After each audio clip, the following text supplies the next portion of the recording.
Estamos iniciando nuestro segmento de avances de nuestra visión de la terapia intensiva en América Latina. Somos un grupo de profesionales dedicados al cuidado intensivo que queremos discutir algunos aspectos interesantes de lo que está ocurriendo en nuestra región, particularmente frente a algunos indicadores y qué debemos hacer en educación en terapia intensiva en América Latina, cómo hemos recorrido este camino.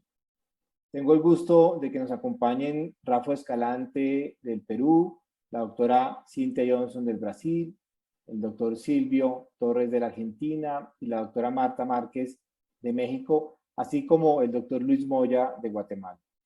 Vamos a hacer un conversatorio. Inicialmente vamos a mostrar algunos indicadores nuestros en América Latina y luego vamos a contar un poco la experiencia en cada uno de nuestros países y cómo podemos ir avanzando en cada uno de estos aspectos en terapia intensiva. Entonces vamos a empezar con el doctor Escalante con su presentación de indicadores en terapia intensiva en América Latina.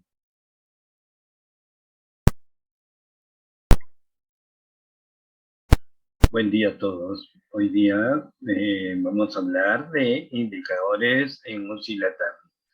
El conflicto de interés es negativo para interés comercial y la industria. Cuando nosotros hablamos de indicadores, lo que tenemos que conocer son resultados. Por lo tanto, con ello nosotros mejoramos el nivel de atención y calidad.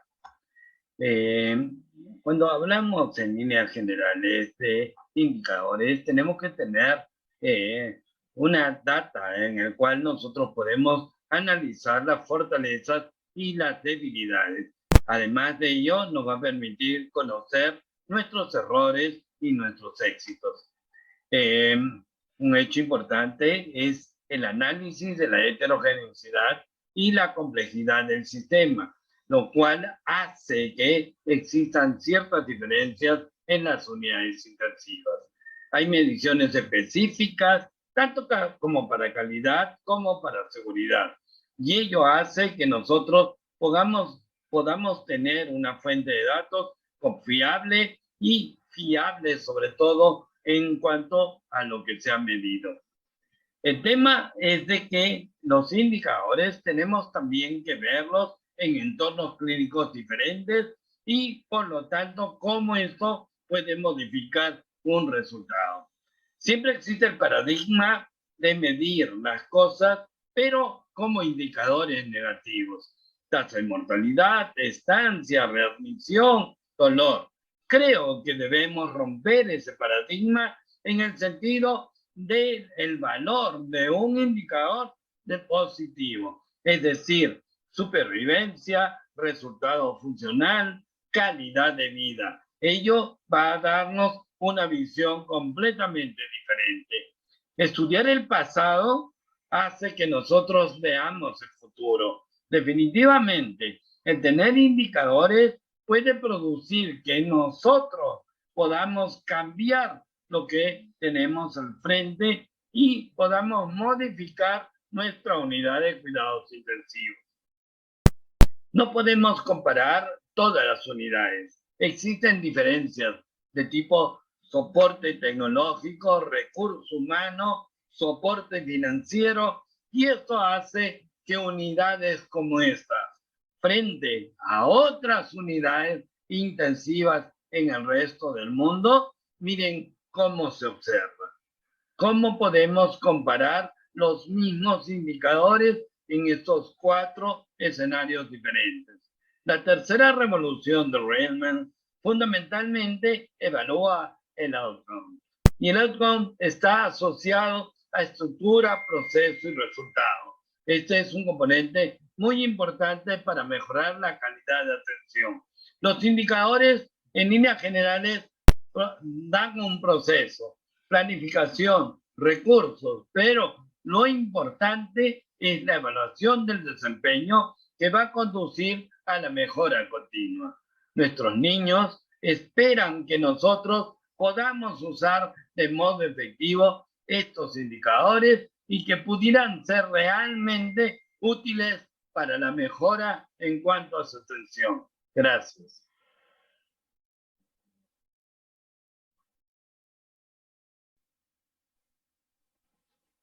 Excelente, Rafa. Muchas gracias por esta gran presentación que realmente se vuelve un marco de referencia interesantísimo para hablar un poco acerca de esos indicadores en América Latina y cómo se han venido comportando en los últimos años.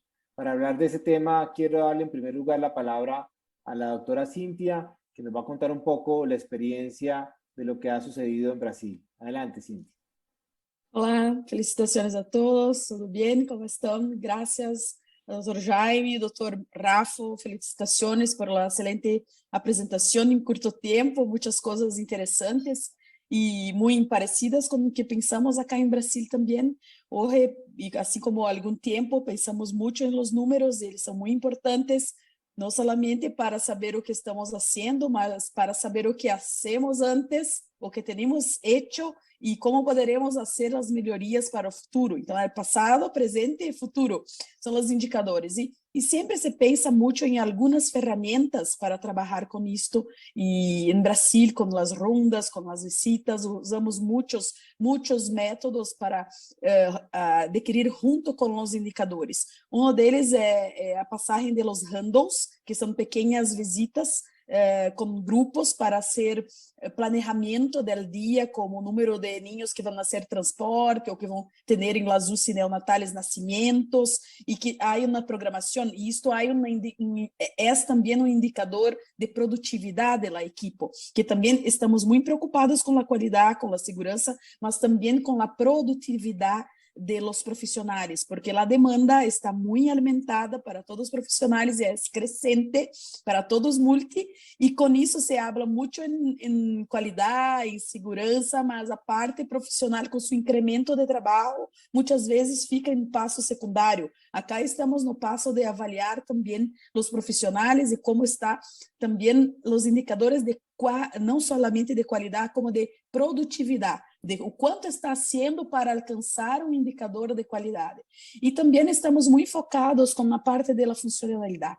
Como está entrando este niño com a CIF, por exemplo, o índice de independência funcional, e como está saindo da US. Quais são as intervenções que são feitas nestes indicadores de qualidade e com o que isso nos traz também no pós-alta hospitalar, o que isso está contribuindo para uma qualidade de vida posterior.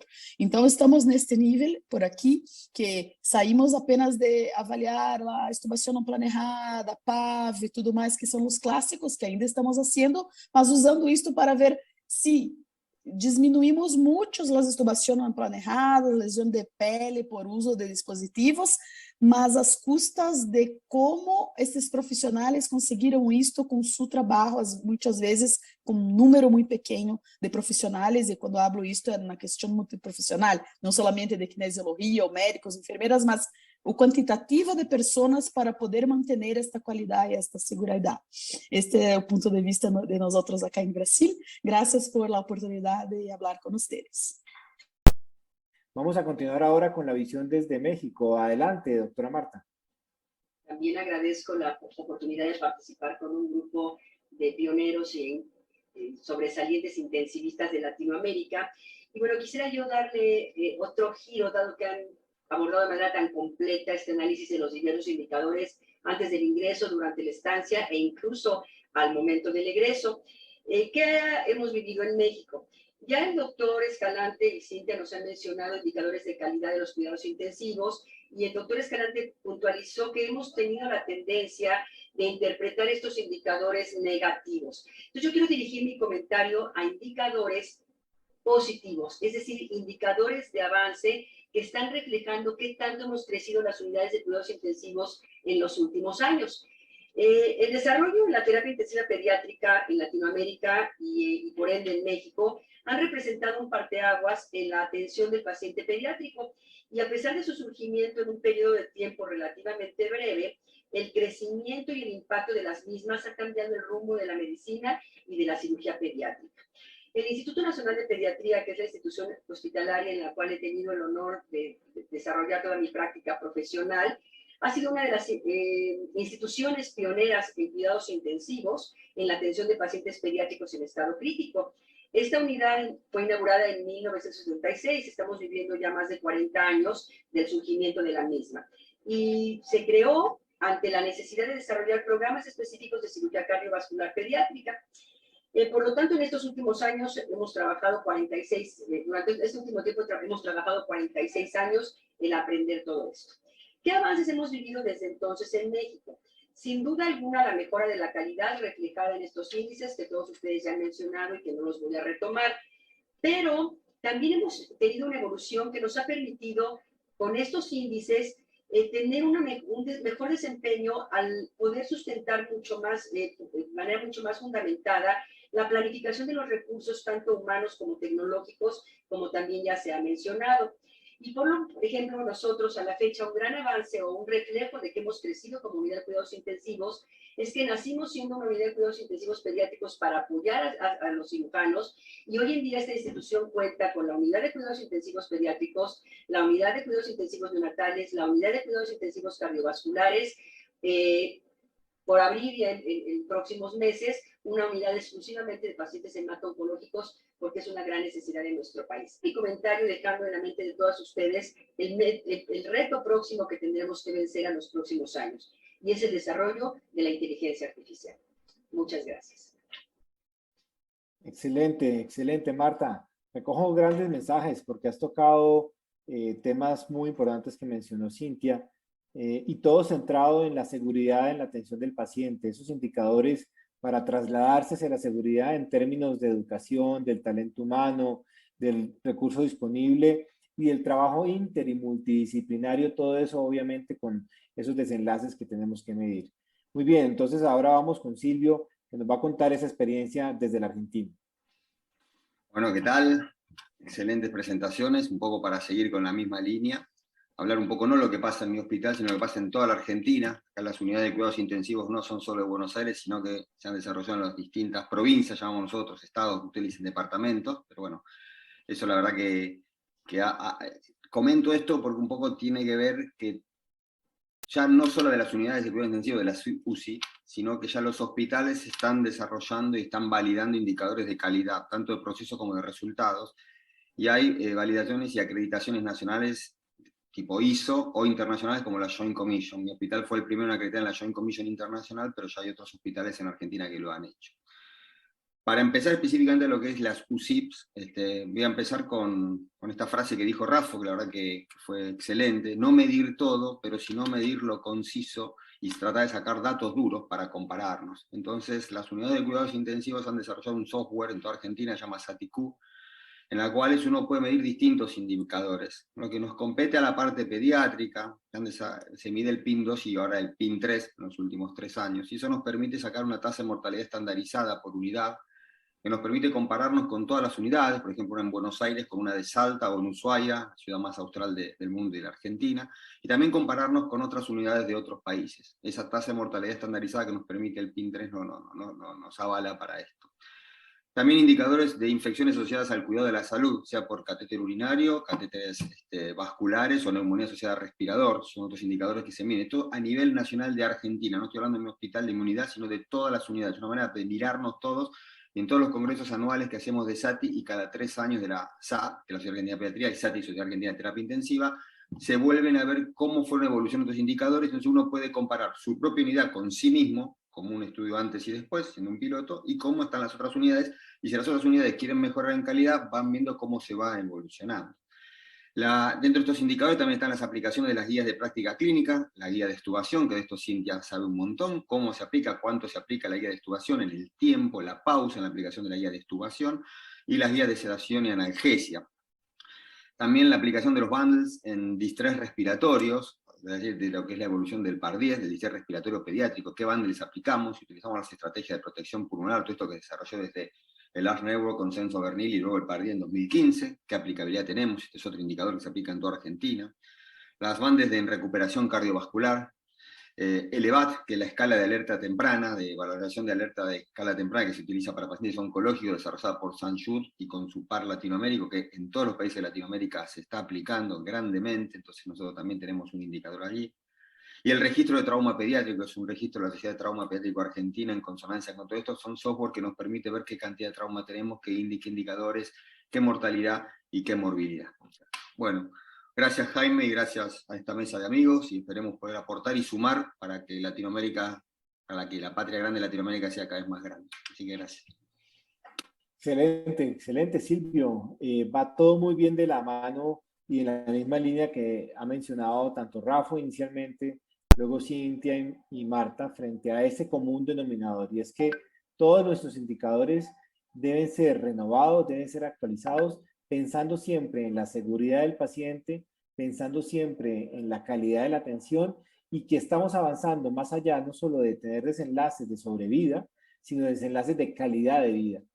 Y eso obviamente con herramientas que al final mencionaba Marta, como de Big Data, y que SATIQ ha podido recoger con registros nacionales que permiten conocer la realidad para claramente poder avanzar. Creo que ese es un punto que mencionaste al final muy importante y que se resume finalmente en que los indicadores en terapia intensiva no son estáticos, sino dinámicos. Tenemos que cambiarlos de acuerdo en la medida en que va cambiando la tecnología, la preparación y los recursos disponibles para que definitivamente esos desenlaces que estamos buscando cada vez sean mejores. Siempre, siempre en el marco del contexto de la atención de nuestros pacientes, porque no es igual, como mencionaba Rafa, ese contexto de atención en un hospital posiblemente de altos ingresos a un hospital de medianos o bajos ingresos o inclusive en la atención primaria en nuestros países. Pero que lo importante es que somos conscientes de eso y estamos avanzando para que cada vez tengamos pues mejor atención en todos nuestros niños. Este es el primer segmento. Muchas gracias a todos por esos grandes aportes. Realmente es muy interesante conocer que América Latina va caminando de la mano, va siempre hacia un norte en común y que poco a poco estamos dando esos grandes pasos para tener cada vez mejor atención en cuidado crítico. Vamos a ir ahora hacia nuestro segundo segmento. Muchas gracias a todos. Hola, soy Luis Moya de Guatemala. Quiero hablar acerca del impacto de la educación en la terapia intensiva pediátrica. Sabemos nosotros que se ha prevalecido el conocimiento al desempeño y muchas veces eso nos ha llevado a que hemos olvidado la interpretación de la realidad en una forma conjunta y eso nos lleva a un número de errores que pueden comprometer la seguridad del paciente. Si nosotros queremos mejorar la seguridad del paciente y llegar a una medicina de precisión, necesariamente pasa por la formación y la educación. Hemos visto nosotros de que en América Latina se promueve la formación académica más que enseñar herramientas para que las personas sean competentes. Se ha buscado creer de que el desarrollo de títulos y llegar a ser experto es lo que nosotros buscaríamos cuando se tienen que hacer habilidades de poca oportunidad y de alta precisión. Pero nosotros tenemos que ir acompañando el proceso para que todas las personas que están en formación puedan ir teniendo cada vez más habilidades de poderse integrar. Aún en la época de la inteligencia artificial, vemos que cada vez es más retador ver que hay habilidades como el trabajo en equipo, la toma de decisiones, la negociación, que es necesaria para poder tener equipos altamente funcionales. Cada vez más, y reconozco el crecimiento que es muy importante de la formación de enfermería, kinesiólogos y terapistas respiratorios que están integrándose cada mes a este equipo y que están aportando para ese manejo oportuno y multidisciplinario. Así que viendo hacia el futuro los desafíos que tiene la terapia intensiva, sabemos de que hay habilidades que todos debemos de incorporar. Tenemos que ver de que hay cada vez desafíos que nos llevan a que todas las personas estemos inmersos en una recertificación y refrescamiento para poder integrarnos en esos equipos y definitivamente no solamente va a ser de conocimiento académico biologista puro, sino que también en la forma de aprender a ser, de convivir y de poder ejercer el liderazgo para ofrecer soluciones a nuestros países. ¿Qué tal? Muy interesantes, la verdad, todos los conceptos que has vertido aquí en esta mesa, así que ahora vamos a discutir con este grupo de colegas las distintas experiencias y qué nos pueden decir qué es lo que ocurre en sus países. Así que bueno, vamos a empezar con Marta. ¿Qué nos puedes comentar un poco de la experiencia en cuanto a la educación, cómo está llevando a cabo, qué es lo que tienes para comentar? De las unidades de cuidados intensivos pediátricos ha sido piedra angular en el desarrollo de las mismas. Y entre los avances más importantes, además de los ya comentados en la presentación, está en el rubro que tiene que ver con la inclusión. Estoy hablando de avances que considero que han surgido en mi experiencia en la Ciudad de México, en el país, empezando por la inclusión relacionada con el género. Las unidades de cuidados intensivos del Instituto Nacional de Pediatría, que como ya les mencioné es la institución donde laboro, inició con médicos intensivistas exclusivamente del género masculino, pero años, lo cual generaba una situación de alguna manera de inequidad. Sin embargo, en años posteriores llamó la atención un hecho particular, que llegamos a trabajar en las unidades de cuidados intensivos solamente mujeres. Y quizás eso también tenía mucho que ver con la situación laboral que nos permitía a las mujeres desarrollarnos profesionalmente dentro de un horario establecido y tener tiempo posterior para la vida familiar. Sin embargo, esto lo fuimos superando y hoy en día, en los últimos años, ya tenemos un equilibrio y tenemos más o menos el mismo número de intensivistas de ambos géneros, lo cual ha sido un desarrollo importante para la unidad porque justamente la participación de ambos hace crecer la misma. En lo que respecta a la unidad de terapia intensiva de este instituto donde yo laboro, esta unidad fue pionera no solamente en diseñar una currícula profesionalizada para intensivistas pediatras, sino también en formar parte de las primeras unidades de cuidados intensivos pediátricos de Latinoamérica con currículum vitae avalado por institución universitaria. En nuestro caso, por la Universidad Nacional Autónoma de México en el año de 1997, a pesar de que la unidad se había abierto en 1973. Fue un largo camino, sin embargo fue un avance porque tenemos el aval de una institución de reconocimiento internacional. Posteriormente, otras universidades dentro del país ya han otorgado sus avales a los hospitales del Estado. Bueno, muy bien, la verdad que buenísimo. Marta, acá se alinea un poco con lo que dice Luis en cuanto a aprender de los errores y a la evaluación y el aprendizaje de las competencias, el desarrollo de las competencias, pero un poco recoge el guante y nos tira más temas interesantes, el tema de la inclusión, el tema del el avance, digamos, en cuanto a lo que fue la inclusión de las colegas médicas en la unidad de cuidados intensivos, y aporta lo de la Big Data, y poder diferenciarnos del resto del mundo con la Big Data sobre nuestras etnias y desarrollar guías de prácticas clínicas. Realmente amplía un poco la presentación de Luis y la ha enriquecido mucho. Como con mi amigo Jaime somos muy caballeros, decidimos siempre darle paso inicialmente a las colegas mujeres, digamos, avalando el tema de la inclusión. Entonces ahora vamos a escuchar qué nos puede decir Cintia desde Brasil. Así que adelante, Cintia. Muchas gracias, es muy bueno estar aquí con todos ustedes. Felicito a todos, doctor Luis, por su presentación, muy buena, doctora Marta, muy bueno también saber de todo lo que se pasa en sus países. Y Brasil ha tenido algo un poco parecido con Colombia, aliás, con Argentina y otros países de América, también como mucho empezado muy temprano con la área de pediatría en la década de 50, evoluindo un poco más para terapia intensiva por vuelta del año 1980, donde teve uma influência muito grande de vários países da América Latina, mas também de Estados Unidos e de Canadá. E a parte da educação foi crescendo conforme o tempo, se ampliando com o tamanho que é o país e com a necessidade de abertura do número de las terapias intensivas pediátricas, começando sempre com um tripé muito importante acá para nós outros na educação do médico brasileiro e das médicas que foram inclusas, e também com este tempo mais atual, com a inclusão também da participação dos multiprofissionais na grade curricular, também de médicos de graduação e de residência de terapia intensiva, para que aprendam a trabalhar de forma multiprofissional.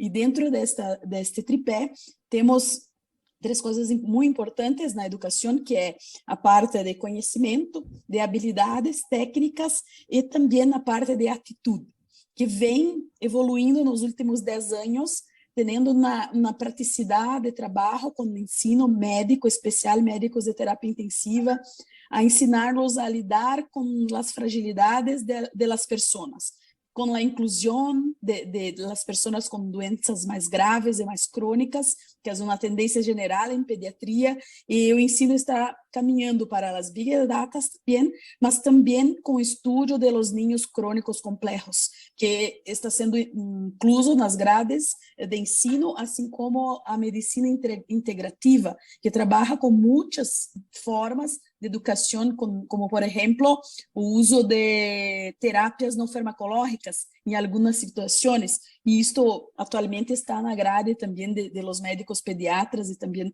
nas grades de terapia intensiva de residência de fellows.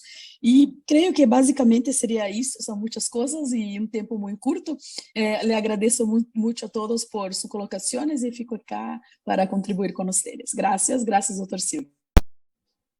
Bueno, gracias Cintia, excelente. Cintia acá focaliza, y uno que la viene escuchando hace tiempo, que está trabajando mucho con lo que es el trabajo interdisciplinario, con enfermeros, con kinesiólogos, terapistas respiratorios, ella focaliza mucho en eso y nos amplía en un tríptico de conocimientos, habilidades y aptitudes, no solo conocimientos, y en esto se alinea con la primera parte de la conversa, de la charla de Luis, y aporta el tema de la fragilidad, de la vulnerabilidad, del tratamiento de poblaciones vulnerables y también el seguimiento de estos niños con condiciones crónicas complejas que estamos aprendiendo y amerita cada vez más algunas guías estandarizadas que todavía no la hay. O sea que muy bien que tanto Marta como Cintia se han alineado mucho con Luis o lo han ampliado. Bueno, para cerrar lo tenemos a Jaime, que nos va a venir a hablar de qué es lo que está pasando en Colombia, cómo se está manejando esto. Jaime, adelante, amigo. Gracias, Silvio, amigos. Felicitar también a Cintia, a Marta por esos grandes comentarios y claramente a Luis por esa gran introducción que nos ha hecho. Realmente en Colombia la evolución de la educación en terapia intensiva no ha sido diferente a lo que vivimos en otros países de América Latina. Es posiblemente un poco más joven en términos de educación formal, porque solamente alrededor de 15, 16 años tenemos los primeros programas de educación formal en terapia intensiva con título universitario. Sin embargo, aunque es corto tiempo de evolución, ha sido realmente acelerado y ha permitido que de manera rápida, de manera generalizada y con un alto nivel y estándar académico y científico, la terapia intensiva de Colombia se haya logrado posicionar en toda la región y en América Latina. Fundamentalmente es eso, amigos. Nuevamente felicitaciones y bueno, adelante, Silvia.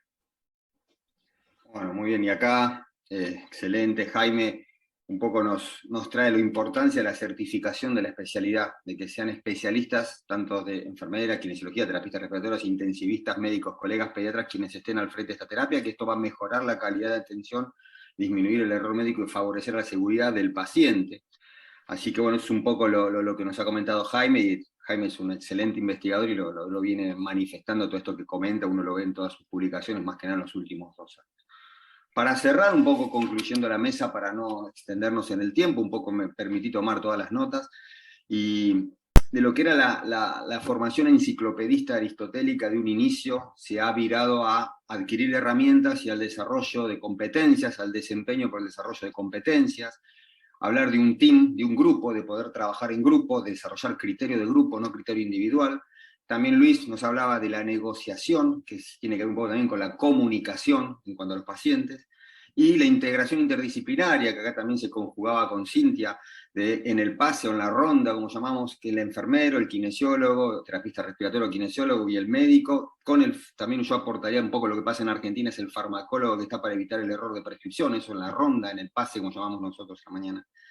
Estos son todos conceptos que hemos vertido, y creo que el tema que rescata Marta de la Big Data y de nuestros datos y nuestras etnias, que también lo levanta Luis y lo ha comentado también Cintia, es importantísimo. Y yo recuerdo cuando Robert Tasker, que es jefe ahora de Addenbrooke de Cambridge y antes de Boston, es un inglés que nos dijo, si Latinoamérica se diera cuenta todo lo que es Latinoamérica, la cantidad de pacientes que tiene y los datos que tiene, puede manejar y generar conocimiento. Bueno, me llevo lo de la Big Data como cuestión importante y que quiero transmitir eso. Así que nada, realmente es increíble cómo en tan poco tiempo se han vertido tantos conceptos y cómo todos han coincidido en esto. Así que bueno, yo muy agradecido de haber un poco ayudado en esta mesa, coordinado esta mesa. Por mí, cierro acá. No sé si alguien quiere comentar algo. No, bien.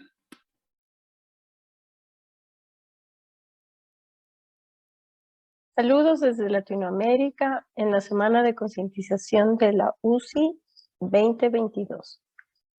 Soy Rocío Yerobi, de Quito, Ecuador. Nosotros vamos a presentar sobre la familia y el equipo multidisciplinario en la Unidad de Cuidados Intensivos Pediátricos, la realidad de Latinoamérica. Trabajo en el Hospital Metropolitano en Quito, Ecuador. Recordemos que la ONU en 1989 ya declara que los niños no deben separarse de sus padres y el Estado debe reconocer que el niño tiene derecho a la salud y al tratamiento del más alto nivel, así como su rehabilitación completa. En el Critical Care Medicine en el 2007 ya existen guías de cuidado centrado en la familia para neonatología, adultos y niños.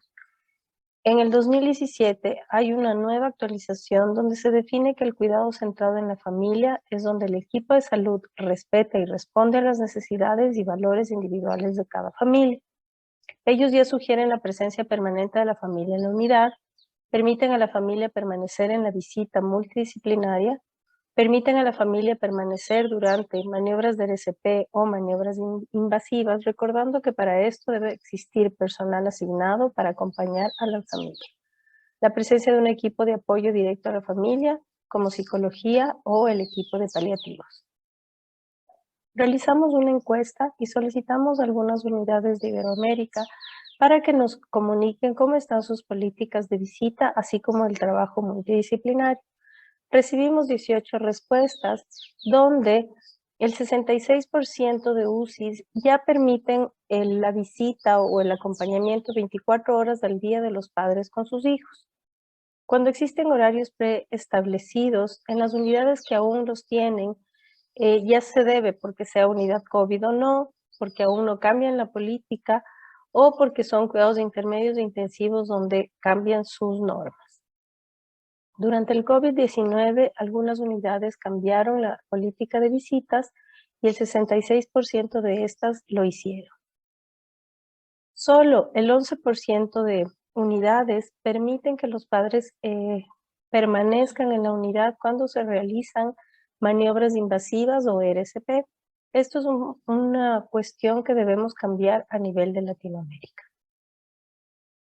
El equipo multidisciplinario que apoya a la unidad, solo en 12 unidades existe terapia respiratoria las 24 horas del día y en 7 un apoyo permanente de nutrición. Únicamente 3 poseen la mayor cantidad de soporte multidisciplinario y en las unidades que respondieron no poseen terapia lúdica o acompañamiento de mascotas aún. En el Hospital Metropolitano permitimos que los padres permanezcan 24 horas al día. Sus hermanos los pueden visitar con horarios de visita, se permiten juguetes y juegos y mantenemos un protocolo de movilidad precoz. Aquí una madre que va a contar su experiencia en la unidad. Desde que llegamos ahí nos dieron toda la información detallada, cómo era el ingreso de mi bebé. Nos dieron información al respecto del estado de salud que se encontraba Matías, cuál iba a ser el procedimiento a seguir. Y también pudimos aportar nosotros con el apoyo emocional a mi bebé, darle fuerza, ánimo cada segundo que él se encontró ahí. También con el grupo de profesionales que nos brindaron tanto el ánimo, fuerza, para seguir adelante en el proceso que fue muy difícil para toda la familia.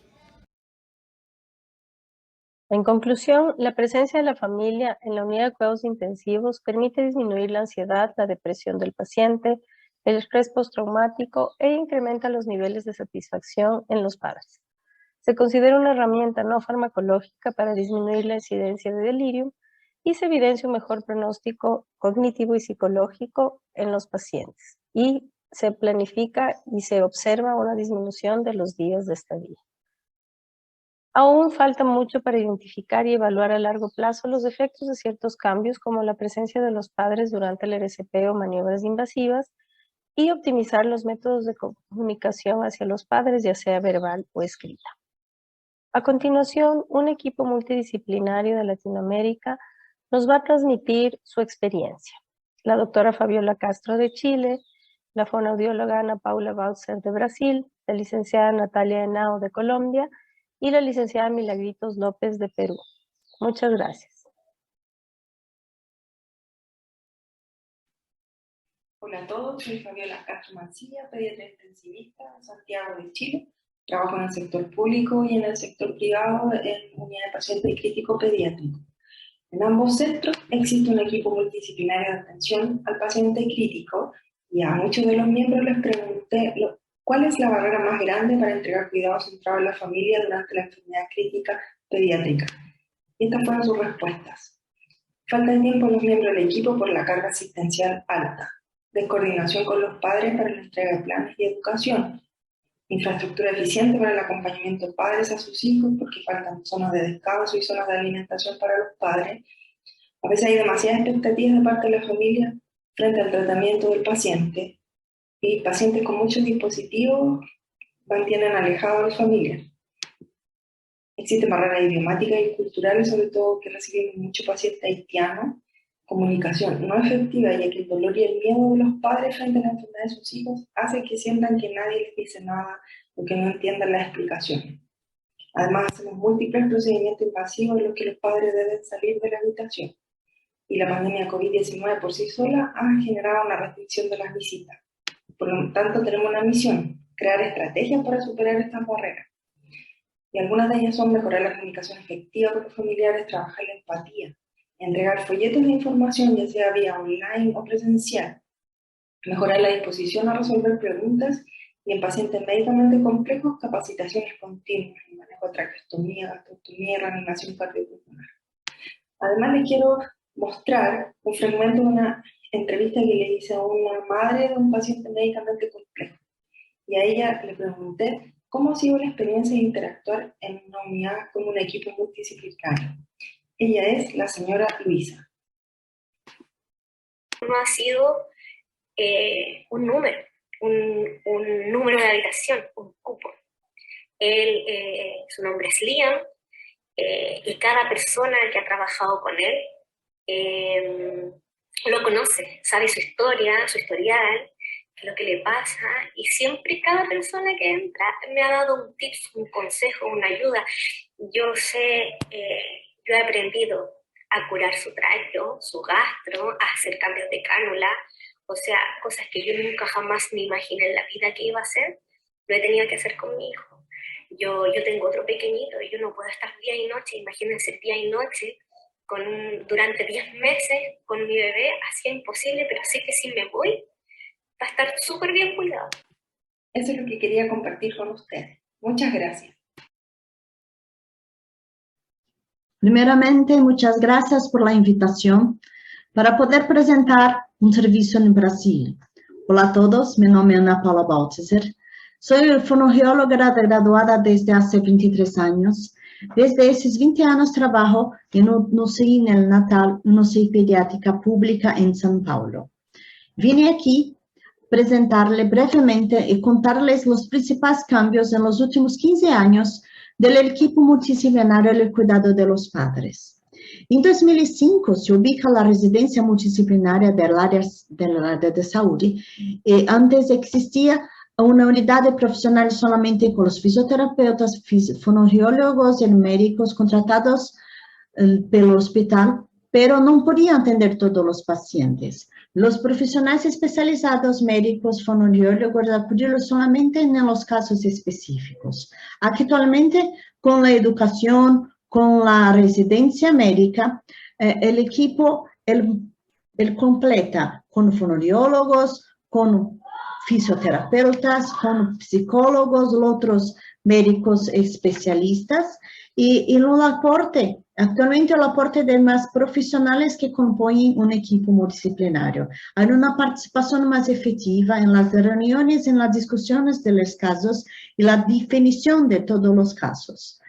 Hay una diferencia muy grande en los servicios públicos con la residencia, en la educación y los servicios privados con hospitales privados.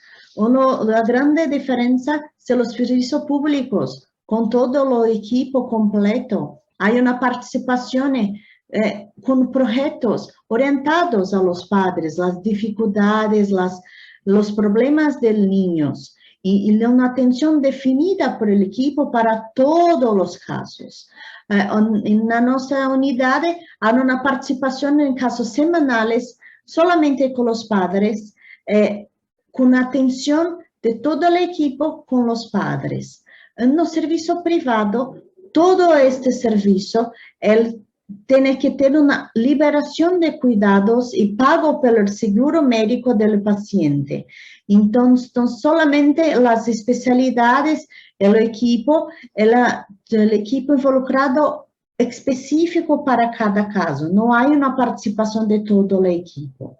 Con la COVID-19, las visitas son la misma cosa en el servicio público del privado, que solamente uno o dos padres puede entrar en la unidad con los resultados negativos.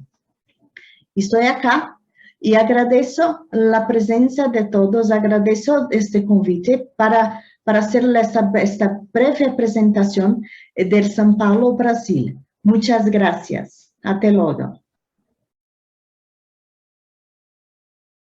Reciban un cordial saludo. Bueno, cuando hablamos de abrir las unidades de cuidado intensivo, que pues para nuestro contexto latinoamericano y especialmente, digamos, para mi país, que es Colombia, es muy diverso porque podemos encontrar unidades de puertas abiertas, independientes si es público o privado, depende más del contexto social. Sin embargo, la mayoría de las unidades de este país tienen visitas restringidas y eso implica tener unas políticas diversas respecto a este tema. Entonces, quienes hemos tenido la experiencia de trabajar en unidades de puertas abiertas, pues digamos que los pasos que recomendamos para poder tener las unidades con presencia de un acompañante significativo las 24 horas del día, pues es poder ir haciendo una transición desde las visitas restringidas a las visitas que son de puertas abiertas. Y para eso, pues, los pasos normales o lo que se puede hacer es la sensibilización inicialmente a los profesionales que trabajan en las unidades, la accesibilidad a estas, algunos lineamientos para el contacto con los padres, tener políticas claras y actividades sobre la presencia y la participación de las familias en los procedimientos y tener un programa para el soporte de las necesidades emocionales y psicológicas. En la sensibilización a los profesionales, la idea es poder realizar actividades reflexivas sobre la experiencia de las unidades de puertas abiertas, realizar secciones donde los miembros del equipo evalúen las barreras que tienen las unidades para poder abrir las puertas o por lo menos iniciar la flexibilización de las visitas, contactar un programa de capacitación continua que puede ser utilizando las habilidades blandas o Human Tools y manejo de duelo donde todo el personal pues participe.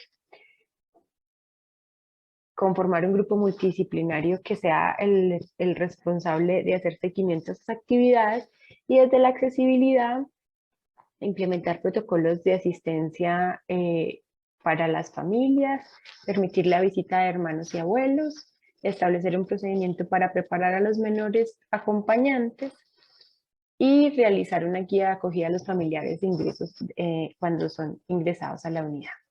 En cuanto a la presencia de las familias en los procedimientos, pues se recomienda construir protocolos para cómo van a participar las familias en los procedimientos.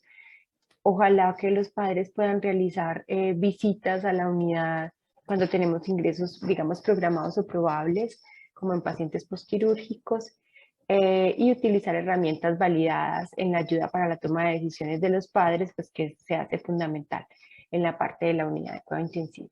Por último, el soporte a las necesidades emocionales y psicológicas, utilizando herramientas para identificar familiares que tienen necesidades diferentes y disponer de la atención psicológica para las familias que los precisen. Además, crear espacios para que los padres que permanecen en la unidad pues, puedan tener, digamos, momentos de relajación o de distensión con respecto al tema. Muchas gracias. ¿Cómo están? Soy la licenciada Milagritos López Ordaya, especialista en enfermería pediátrica. Vengo de Perú con el tema disposición de puertas abiertas en la unidad de cuidados intensivos pediátricos para el binomio paciente y familia enfocado en el cuidado humanizado. Atención y el cuidado de las unidades de cuidados intensivos pediátricos. La población pediátrica es vulnerable y está inmersa en la situación de la salud pública por su complejidad y demanda. Por consiguiente, la atención del cuidado del paciente crítico debe considerarse la disposición del contacto binomio madre-niño. En el Perú contamos con los hospitales públicos, privados y castrenses.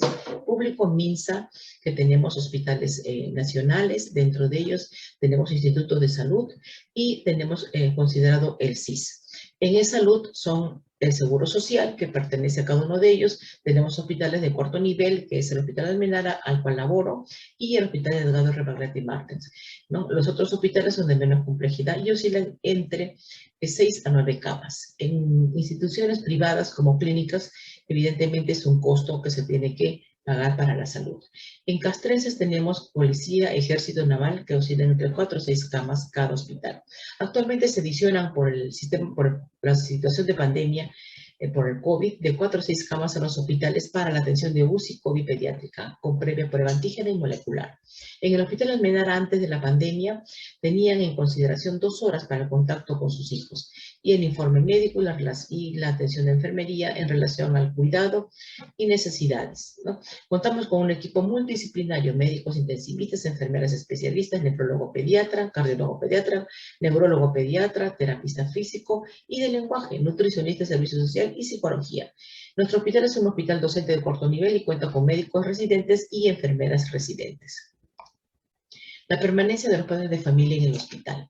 La permanencia en las UCIs es la mayoría de los hospitales de 1 a 2 horas. Ya tengan contacto con sus niños para la información médica y la de enfermería, excepto a uno que otro hospital que no permiten el acercamiento. Ahora, por pandemia, solo es por teléfono.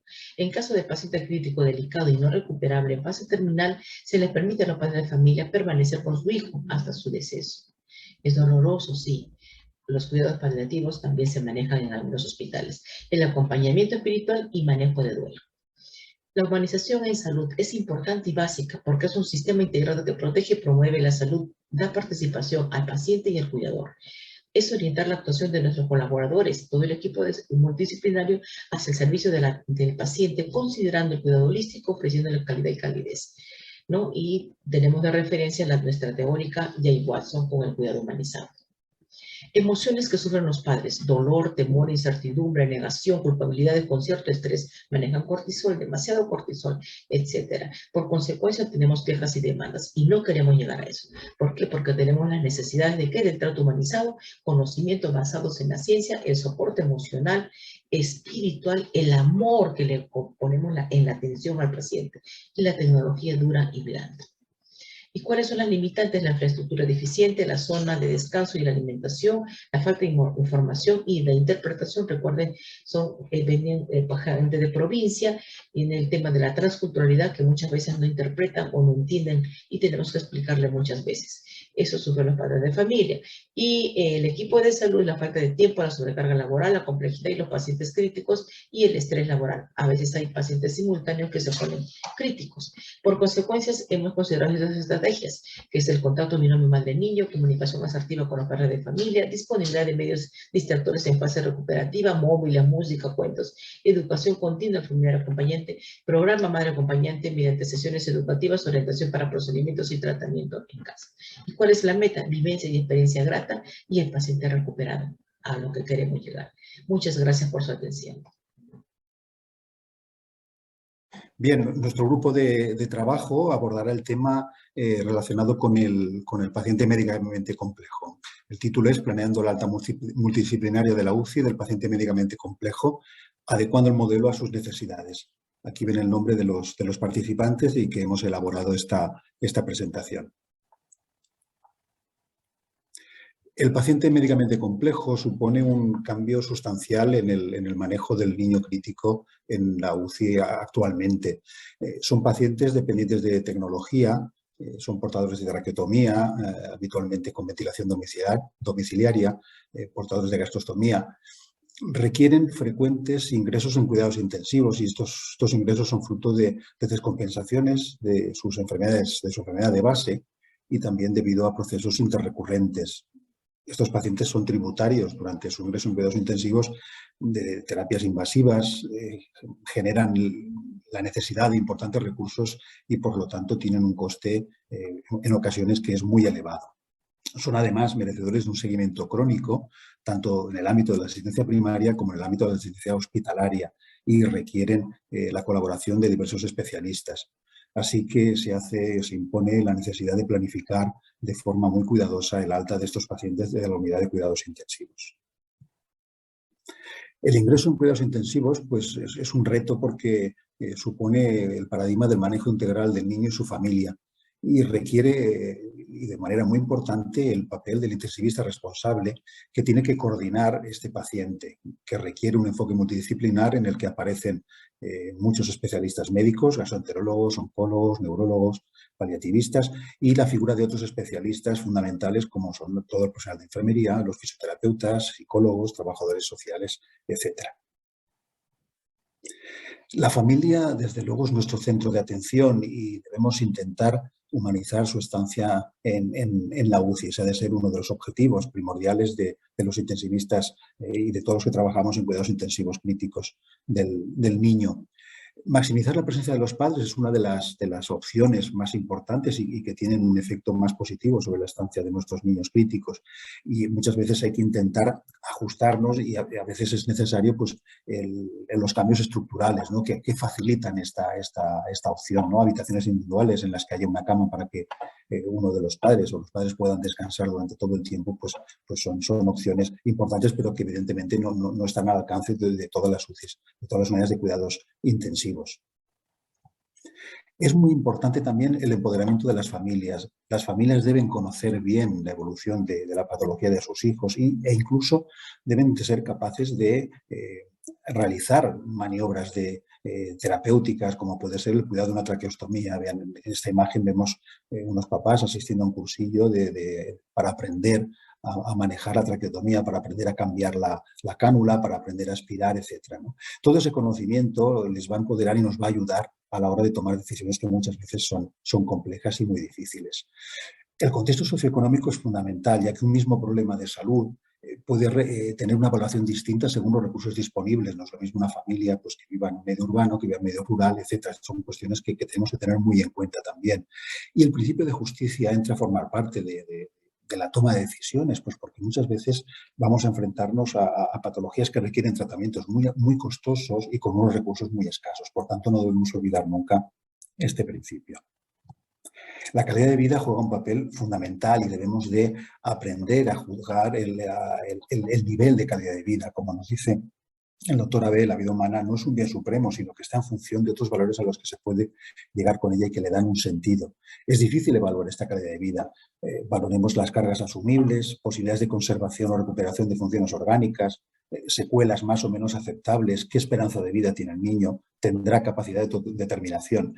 Y tenemos que valorar también si puede y debe definirse una mínima calidad de vida a partir de la cual debamos de desarrollar todos los esfuerzos de tratamiento en una unidad de cuidados intensivos pediátricos.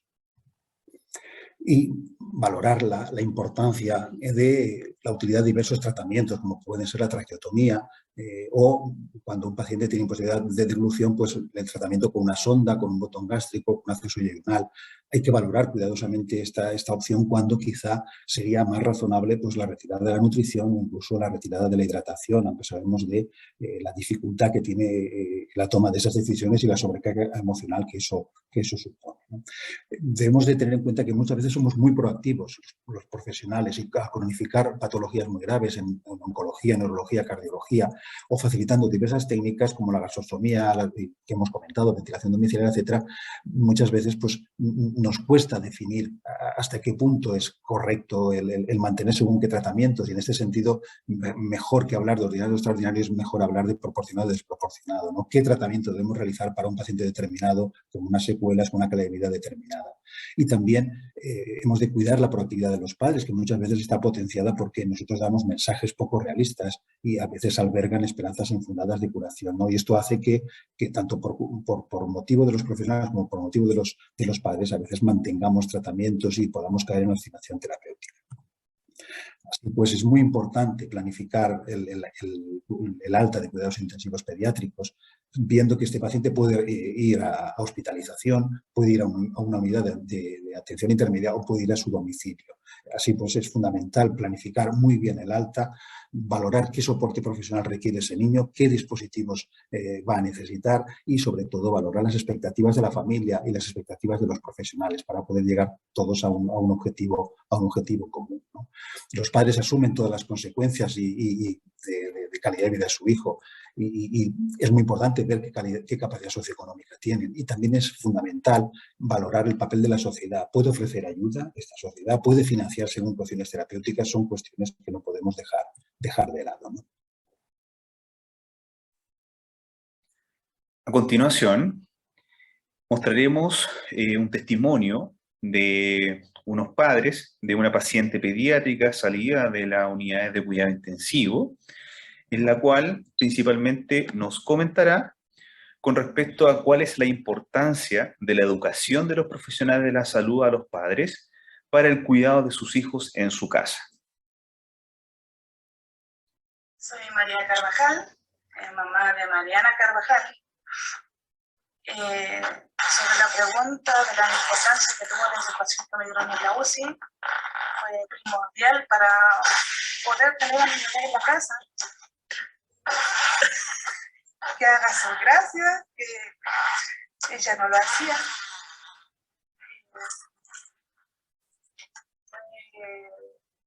Fue una experiencia como súper, de primero, complicada, con miedo, temor,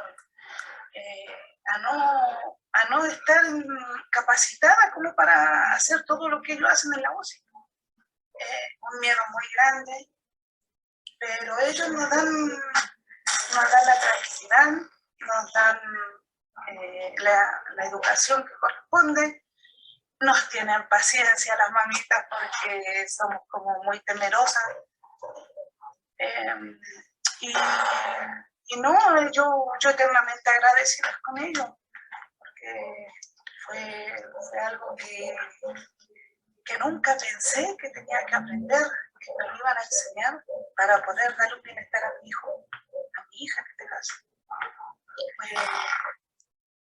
Fue todo, hasta el día de hoy eternamente agradecida con ellos. Muchas gracias. Esto principalmente nos demuestra la importancia de el rol que tenemos todos como profesionales y obviamente el gran beneficio y bienestar y sentimiento importante para los familiares que es poder tener a sus propios hijos junto a ellos en casa. A continuación vamos a continuar en forma de preguntas algunas cuestiones que nos parecen importantes y que vamos a resolver entre todos. Estas preguntas estarían en relación con valorar si es imprescindible y necesario explicar a los padres la posible evolución de la enfermedad de su hijo, cuándo los padres pueden decidir sobre la futilidad de un tratamiento y si sería adecuado valorar el soporte emocional para los profesionales de cuidados intensivos que atienden al paciente médicamente complejo. ¿Veis? La primera la tenemos desarrollada aquí. ¿Qué os parece, Sebastián o Santiago, Alejandra? Vamos a ir interviniendo en relación a esta posible explicación a los padres de la posible evolución de la enfermedad de su hijo, sobre todo cuando es una enfermedad pues, que puede tener una mala evolución, ¿no? Y que puede tener muchas secuelas o puede haber graves problemas. Perfecto. Así es. La verdad es que yo creo, sí, la verdad que yo pienso que respecto al punto, es realmente imprescindible hoy en día en relación a las posibilidades que existen y a la gran cantidad de información que existe, sobre todo en del punto de vista de la web y todo, entregar una información directa y del equipo propiamente tal respecto a lo que podría ser la posible evolución del niño en este caso. Creo que es fundamental para los padres, en primer lugar, entender en realidad ¿cómo se llama? La posible evolución del hijo para ayudar un poco a lo que es el procedimiento del proceso de entendimiento y de alguna forma disminuir la ansiedad en lo que podría ser este proceso que podría tener obviamente diferentes tipos de evolución. Entonces creo que sí o sí es importante para los padres desde el punto de vista de incluso disminuir la ansiedad, lo que podría ayudar y tener un impacto directo también en el trabajo del equipo futuro.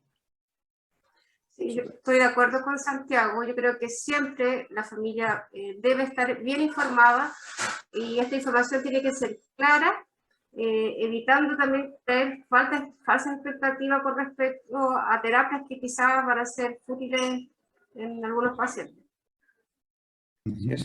Y lo otro que es importante también que según esta evolución que va a tener el paciente, en estricto rigor también va a ser un poco los cuidados de educación que nosotros vamos a tener como profesionales de la salud a la familia, en el caso, ¿cierto?, de que el patrón evolutivo de este paciente veamos que puede ser involutivo o no, y obviamente puede irse con los mejores cuidados hacia sus casas, ¿cierto?, y obviamente seguir el proceso de la enfermedad de su propio hijo. ¿Se fue la señal?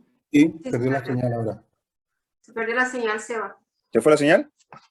Sí, con tu intervención. ¿Se puede recuperar, cortar un trozo y empalmar tu intervención, Sebas? Sí, totalmente. Sí. Vale, pues entonces empieza otra vez ahora con tu intervención y luego lo empalmamos.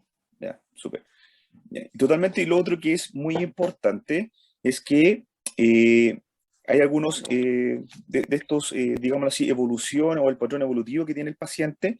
Es importantísimo para poder dar posteriormente los cuidados y la educación correspondiente a los familiares para que estén, ¿cierto?, en consideración a los cuidados del paciente que va a tener en casa. Y obviamente va a ser enfocado al rol que vamos a tener los profesionales de la salud en todo lo que nosotros le vamos a entregar mientras está hospitalizado, ¿cierto?, el pacientito, para que se vaya con los mejores cuidados a su casa. Muy bien, pues muchísimas gracias. Pasamos a tratar la segunda pregunta. Sería, ¿los padres pueden decidir sobre la futilidad de un tratamiento? Claro, es importante tener en cuenta que los padres han de valorar los beneficios a obtener y la carga impuesta al enfermo, y esto tiene un componente subjetivo, ¿no? ¿Qué os parece esta cuestión? Yo creo que tenemos que aceptar también la opinión de los padres, porque al final ellos van a ser los que van a seguir con los cuidados del niño en su casa, o sea, y no sacamos nada con aplicar terapias fútiles o que sean desproporcionadas y solamente vamos a prolongar un niño que no es, digamos, se me fue la palabra, pero o sea, creo que en el fondo ellos también tienen el derecho de opinar si estas terapias son fútiles o no, y yo creo que tenemos que aceptarlas. Yo creo que acá se vuelve fundamental el punto anterior. Creo que el hecho de poder explicar a los padres el contexto del niño en un inicio y las posibilidades hacia las cuales se puede, ¿cómo se llama?, o los objetivos a tener con él, de alguna manera entregan una idea al padre de los contextos en los que puede entrar el hijo, y eso obviamente de alguna manera le entrega más herramientas para que ¿cómo se llama?, las decisiones que toman los padres sean mucho más consensuadas en cuanto a la información entregada en un inicio. Por lo tanto, deja de alguna forma entrega o empodera mucho más a los papás en cuanto al conocimiento, y probablemente las decisiones van a ser mucho más en relación al bienestar del niño. Así es. Totalmente concuerdo un poco con Santiago, que también depende mucho de la expectativa que han tenido previamente los pacientes y lo que se le ha dicho también a la familia. Y sobre todo de que hay muchos cuidados, por ejemplo, la parte de traqueostomía, ventilación mecánica, que tampoco no es algo tan simple, y que en estricto rigor uno tiene que tratar de darle lo mejor al pacientito según sus expectativas y evolución, pero también a lo que los papás, totalmente. Y lo otro que es muy importante es que hay algunos de estos, digamos así, evoluciones o el patrón evolutivo que tiene el paciente. Es importantísimo para poder dar posteriormente los cuidados y la educación correspondiente a los familiares para que estén, ¿cierto?, en consideración a los cuidados del paciente que va a tener en casa. Y obviamente va a ser enfocado al rol que vamos a tener los profesionales de la salud en todo lo que nosotros le vamos a entregar mientras está hospitalizado, ¿cierto?, el pacientito, para que se vaya con los mejores cuidados a su casa. Muy bien, pues muchísimas gracias. Pasamos a tratar la segunda pregunta. Sería, ¿los padres pueden decidir sobre la futilidad de un tratamiento? Claro, es importante tener en cuenta que los padres han de valorar los beneficios a obtener y la carga impuesta al enfermo, y esto tiene un componente subjetivo, ¿no? ¿Qué os parece esta cuestión? Yo creo que tenemos que aceptar también la opinión de los padres, porque al final ellos van a ser los que van a seguir con los cuidados del niño en su casa, o sea, y no sacamos nada con aplicar terapias fútiles o que sean desproporcionadas, y solamente vamos a prolongar un niño que no es, digamos, se me fue la palabra, pero, o sea, creo que en el fondo ellos también tienen el derecho de opinar si estas terapias son fútiles o no, y yo creo que tenemos que aceptarlas. Yo creo que acá se vuelve fundamental el punto anterior. Creo que el hecho de poder explicar a los padres el contexto del niño en un inicio y las posibilidades hacia las cuales se puede, ¿cómo se llama?, o los objetivos a tener con él, de alguna manera entregan una idea al padre de los contextos en los que puede entrar el hijo, y eso obviamente de alguna manera le entrega más herramientas para que ¿cómo se llama?, las decisiones que toman los padres sean mucho más, más consensuadas en cuanto a la información entregada en un inicio. Por lo tanto, deja de alguna forma entrega o empodera mucho más a los papás en cuanto al conocimiento, y probablemente las decisiones van a ser mucho más en relación al bienestar del niño. Así es. Totalmente concuerdo un poco con Santiago, que también depende mucho de la expectativa que han tenido previamente los pacientes y lo que se le ha dicho también a la familia. Y sobre todo de que hay muchos cuidados, por ejemplo, la parte de traqueostomía, ventilación mecánica, que tampoco no es algo tan simple, y que en estricto rigor uno tiene que tratar de darle lo mejor al pacientito según sus expectativas y evolución, pero también a lo que los papás, del punto de vista social, y a veces no siempre van a ser los papás que puedan estar al cuidado de los mismos familiares, o en este caso del niño.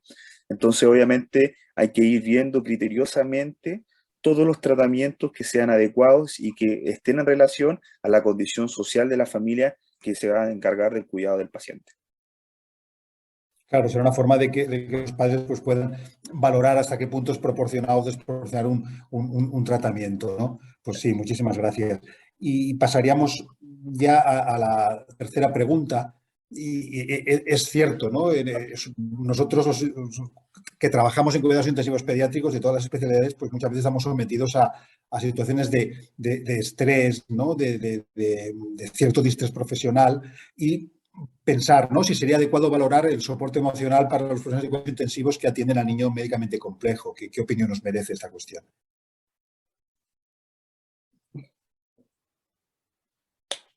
Doctora, no sé si quiere empezar usted. Bueno, creo que eso debiese de a poco ir incorporándose en las unidades de cuidados intensivos, que nosotros como equipo de salud deberíamos tener, digamos, este soporte emocional, porque en realidad vivimos día a día en los turnos, situaciones complejas, y tomar decisiones importantes, yo creo que eso nos desgasta mucho. Así que yo creo que sí, nosotros deberíamos tener un soporte emocional incluido en nuestros cuidados, que es algo que no sé si en otros países, pero que no se realiza de forma habitual. Yo siento que es importante nunca dejar de tener en cuenta que nosotros somos personas y trabajamos con personas. Por lo tanto, es imposible no generar o establecer lazos emocionales que se pueden ver de alguna manera golpeados por alguna situación en particular que se dan todos los días, ¿cierto?, en las áreas críticas, y por lo tanto, ¿cierto?, cómo se asume esa carga emocional, es importante, ¿cierto?, tener una forma ordenada y guiada, ¿cierto?, por un profesional que permita recibirla de la mejor manera, tanto para la interacción con el paciente, la familia y propiamente tal del profesional. Así es, totalmente. Todos los profesionales, de hecho, que trabajan en situación así como intensivo, en urgencia, y sobre todo nosotros, algunos de nosotros profesionales que somos padres también, obviamente la carga emocional que podemos ver con nuestros pacientitos pediátricos, obviamente es distinta, puede ser recepcionado por cada una de forma distinta, a veces muy complejo, y obviamente tenemos que tener herramientas para poder solventar este soporte emocional, y por supuesto también cómo nosotros podemos darle soporte emocional también a los propios pacientes, a los propios padres de nuestros niños.